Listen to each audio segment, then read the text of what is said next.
Bismillahirrahmanirrahim. Assalamualaikum warahmatullahi wabarakatuh.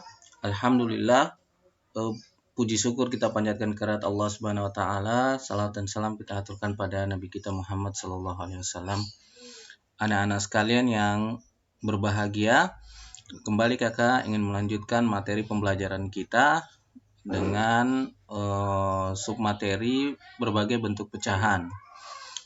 Kali ini Kakak mencoba menjelaskan bentuk-bentuk pecahan.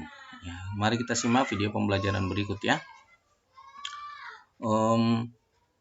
Tujuan pembelajaran kita pada kesempatan yang berbahagia ini ada dua. Yang pertama, agar kalian para siswa dapat mengenal berbagai bentuk pecahan. Jadi setelah pembelajaran ini Kakak harap kalian bisa tahu bentuk-bentuk pecahan itu seperti apa saja. Kemudian yang kedua, siswa dapat menentukan berbagai bentuk pecahan dan hubungan di antara bentuk-bentuk pecahan tersebut. Di sini Kakak hanya ambil dua saja, yaitu mengubah pecahan campuran menjadi pecahan biasa atau sebaliknya mengubah pecahan biasa menjadi pecahan campuran. Kemudian yang kedua, mengubah pecahan biasa menjadi pecahan desimal. Nah, ini semua nanti akan Kakak jelaskan di materi pembelajaran kita ini. Oke. Baik, Kakak mulai mengenal berbagai bentuk pecahan. Jadi bentuk pecahan itu ada 4. Yang pertama yang sudah kita pelajari selama ini itu disebut pecahan biasa. Contohnya di sini 2/6, 3/5, 7/4, 11/7. Jadi simpelnya pecahan biasa ini hanya memuat pembilang dan penyebut. Kemudian yang kedua ada yang disebut dengan pecahan campuran. Pecahan campuran di sini contohnya 2/3, 1/4/5, 2/7/4. Ya, jadi ada bilangan bulat sebelum pecahannya. Kemudian pecahan desimal, kasih contoh di sini 0,5, 0,3, 1,7, 4,2. Kemudian yang keempat atau yang terakhir dari bentuk pecahan yang kita akan pelajari ini adalah persen. 25, maaf ini salah ya, 25% seharusnya. Kemudian 50%, 100%. Harus ada tanda persennya. Baik, Kakak ingin menjelaskan satu persatu ya, sambil kita pelajari bagaimana hubungan antara pecahan-pecahan ini. Secara umum, pecahan biasa bisa diubah menjadi pecahan campuran, bisa diubah menjadi pecahan desimal, bisa juga diubah menjadi persen. Begitu juga sebaliknya, semua ini bisa diubah sesuai peruntukannya. Ya, misalnya persen kita mau ubah ke desimal, nggak masalah. Pecahan campuran kita mau jadikan pecahan desimal juga tidak masalah. Ya, nanti akan kita pelajari lebih lanjut di materi selanjutnya. Nah, kita akan mempelajari dulu pecahan biasa. Untuk pecahan biasa, ya, biasa kita singkat dengan A per B, di mana A itu adalah A ini adalah pembilang, kemudian B ini penyebut. Jadi pecahan biasa itu pecahan yang tersusun atas pembilang dan penyebut. Cuman ada pembilang dan penyebut, dan pecahan yang kita pelajari selama ini bentuknya memang seperti itu. Ya, bentuknya memang seperti ini, bentuknya A per B atau pembilang per penyebut. Nah, selanjutnya pecahan biasa ini terbagi dua, yaitu pecahan murni dan pecahan tidak murni. Apa itu pecahan murni? Pecahan murni itu pecahan yang pembilangnya lebih kecil daripada penyebut. Pembilangnya yang di atas ini kecil daripada penyebutnya. Ya, contohnya di sini 2/6. Nah, 2/6, 2 itu pembilangnya lebih kecil daripada penyebutnya 6. Kemudian contoh lain lagi 3/5, ini pecahan murni. Kenapa? Karena 3 lebih kecil dari 5. Pembilangnya 3, sedangkan penyebutnya 5. Kemudian 11/12, 11 lebih kecil dari 12. Pembilangnya 11, penyebutnya 12. Sampai sini paham ya adik-adik ya. Selanjutnya pecahan tidak murni. kebalikan dari pecahan murni, pecahan tidak murni, itu pecahan yang pembilangnya lebih besar daripada penyebut. Kebalikannya ya. Contohnya di sini 5/3. 5 ini pembilang lebih besar daripada penyebutnya 3. Kemudian 11/7. 11 lebih besar daripada 7. 11 pembilang, 7 penyebut. 12/10. 12 pembilang, penyebutnya 10 dan pembilangnya lebih besar. Kalau pembilangnya lebih besar, maka disebut pecahan tidak murni. Kalau pembilangnya lebih kecil daripada penyebut, maka disebut pecahan murni. Kenapa kita mempelajari dua bentuk pecahan biasa ini? Karena nanti di pecahan campuran yang bisa dibuat ke pecahan campuran, jadi pecahan biasa bisa diubah ke pecahan campuran hanya yang pecahan murni seperti ini. Kalau pecahan tidak murni seperti ini. Kalau pecahan murni tidak bisa, ya. Jadi kakak ulangi, pecahan biasa bisa diubah ke pecahan campuran kalau bentuk pecahannya yaitu pecahan tidak murni. Kakak lanjutkan lagi. Yang kedua, ya, sekarang kita mengenal pecahan campuran. Pecahan campuran adalah pecahan yang tersusun atas ya, bilangan bulat dan pecahan biasa. Ya, kakak kasih contoh sini A, B per C. A ini bilangan bulatnya, B per C ini adalah pecahan biasa yang kita pelajari tadi. Ya. Nah, kakak kasih ilustrasi ini, pecahan tidak murni. Ya, pecahan tidak murni tadi dapat diubah menjadi pecahan biasa. Kakak kasih contoh di sini. Contoh, tuliskan bentuk pecahan campuran dari 5/2. 5/2 ini pecahan biasa. Ya, pecahan biasa. Kita mau ubah pecahan biasa ini menjadi bentuk pecahan campuran. Bagaimana caranya? Nah, di sini kita tolong diperhatikan baik-baik cara mengubah pecahan biasa menjadi pecahan campuran. Dengan cara bersusun, anak-anak. Jadi 5/2 kita buat seperti ini. Ini cara bersusun kalau mungkin adik-adik pernah belajar pembagian bilangan cacah di materi-materi sebelumnya. Jadi ada dikenal cara bersusun seperti ini. 5/2, 5 di sebelah sini. Kemudian kita bagi dengan 2. 5/2 itu artinya 5 bagi 2 ya. 5 bagi 2. 5 bagi 2.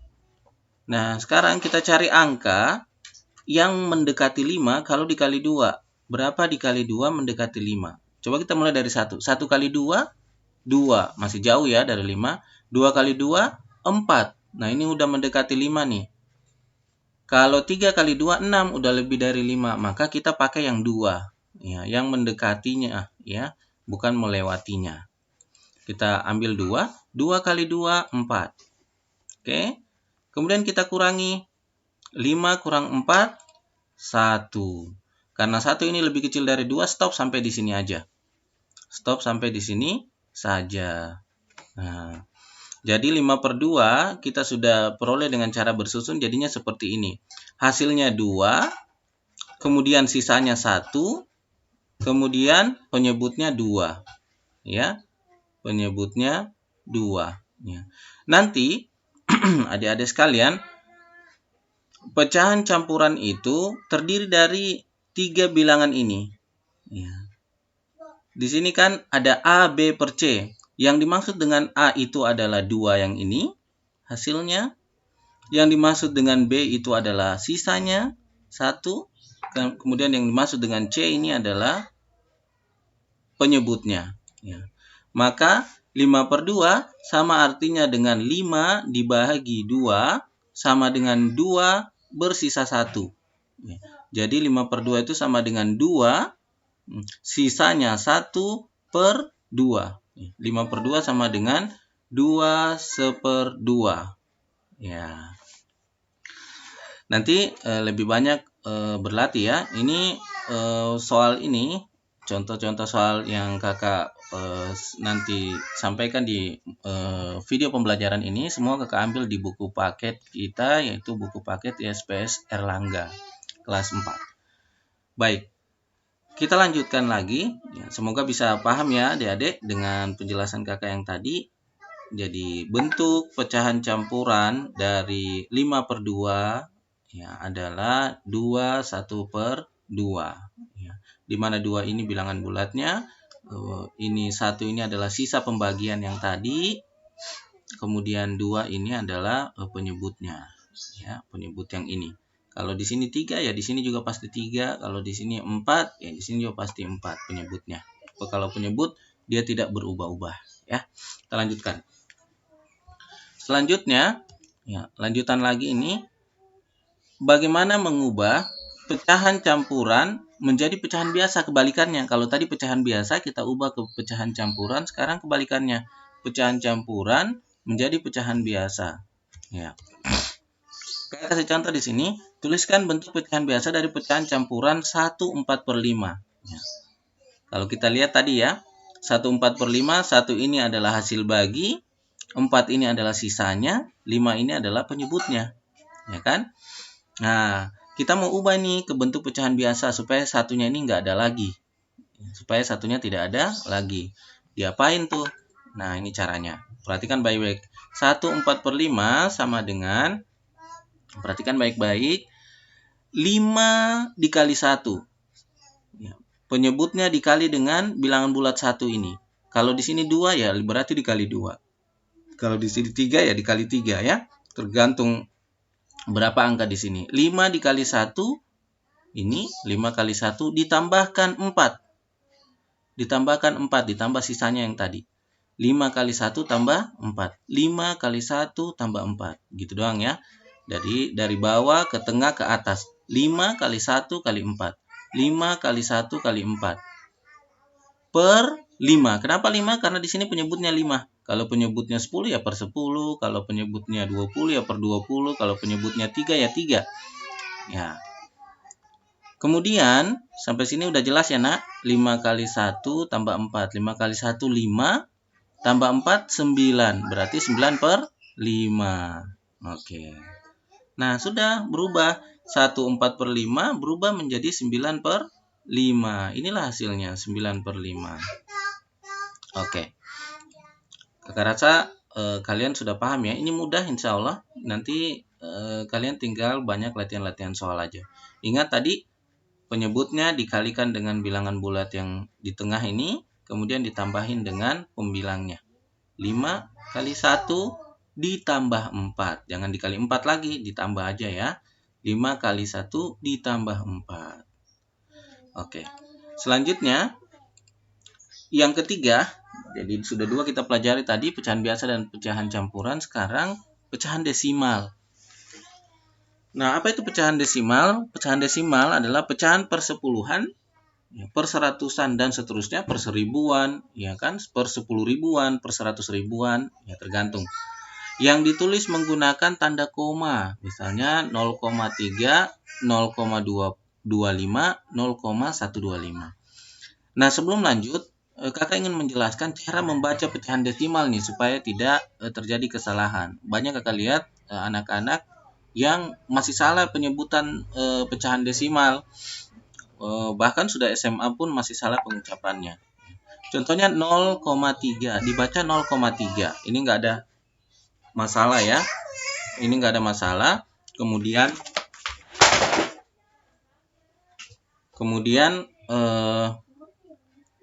0,25 dibaca 0,25 ya, bukan dibaca 0,25 ya. 0,25 ya, karena ini bukan puluhan ya. Banyak terjadi kesalahan di sini nih. Dibacanya 0,25 ya. Yang benar adalah dibaca 0,25.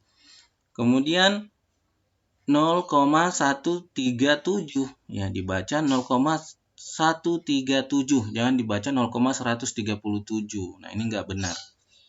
Baik. Itu cara membacanya. Kemudian kita kembali lagi, pecahan biasa dapat diubah ke pecahan desimal. Nah, kita mau mengubah pecahan biasa ke pecahan desimal. Jadi tadi kita sudah belajar bagaimana mengubah pecahan biasa menjadi pecahan campuran. Kemudian yang kedua mengubah pecahan campuran menjadi pecahan biasa. Nah, sekarang pecahan biasa kita mau ubah ke pecahan desimal tuh gimana? Kakak kasih contoh di sini 4/10, ini sama dengan 0,4. Ya, begitu juga misalnya adik-adik sekalian 5/10. Bisa kita tulis 0,5, 6/10, 0,6, 1/10, 0,1. Jadi bentuk pecahan biasanya 4/10 bisa diubah menjadi 0,4 bentuk desimalnya. Begitu juga misalnya 9/10 berarti 0,9. Langsung aja ya. Mudah bukan? Ini karena penyebutnya 10. Jadi ini bentuk pecahan desimal, satu angka di belakang koma. 0,4 cuma ada satu angka di belakang koma nih. Dan penyebutnya 10. Jadi kalau penyebutnya 10 mudah untuk kita ubah seperti ini. 1/10 berarti 0,1 ya. Ingat hanya untuk penyebutnya 10. Ya, kalau bukan 10 beda lagi ya. Nanti kita pelajari. Kemudian bagaimana kalau dua angka, misalnya 25/100 dan penyebutnya itu 100. Nah, ini menjadi 0,25. Ya, 0,25. 0,25. Misalnya 15/100 berarti 0,15. Misalnya 75/100 berarti 0,75 ya. Misalnya 60/100 berarti 0,60 ya. Kalau ada 0 terakhir berarti langsung aja ditulis 0,6 ya. Nah, ini bentuk pecahan desimal dengan dua angka di belakang koma. Begitu seterusnya adik-adik sekalian, kalau misalnya 3 angka di belakang koma berarti per 1000 ya. Oke. Jadi tinggal lihat saja per berapa. Kalau per 10 ya itu artinya pecahan dengan satu angka di belakang koma. Kalau per 100 ya dua angka di belakang koma. Kemudian selanjutnya yang keempat, yang terakhir ini persen. Persen adalah pecahan berpenyebut 100 ya. Jadi semua yang berpenyebut 100 itu disebut persen. Ya. Misalnya tadi sebelumnya kan ada 25/100. Nah, kalau bentuk desimalnya itu 0,25, tapi kalau persen disebut 25%. Ya. Jadi mengubah persen menjadi pecahan biasa mudah saja. Misalnya 8% ini dibaca 8%, artinya 8/100. Kalau misalnya 25% dibaca 25%, artinya 25/100 ya, itu sama aja. Jadi persennya 25%, kalau pecahan biasa ditulis 25/100. Selanjutnya 70% ya dibaca 70%, itu artinya 70/100. Mudah bukan? Nah, ini materi kita adik-adik sekalian. Jadi yang keempat ini kakak rasa mudah. Jazakumullahu khairan pada adik-adik semua yang sudah mengikuti video pembelajaran kakak ya, selama pembelajaran jarak jauh kita ini. Dan sampai di sini dulu video pembelajaran kakak. Kakak berharap adik-adik semua dalam keadaan sehat walafiat di rumah sekarang, dan semoga Allah Subhanahu wa taala memberikan kita kesehatan dan segera bertatap muka kembali. Baik, kakak akhiri. Assalamualaikum warahmatullahi wabarakatuh.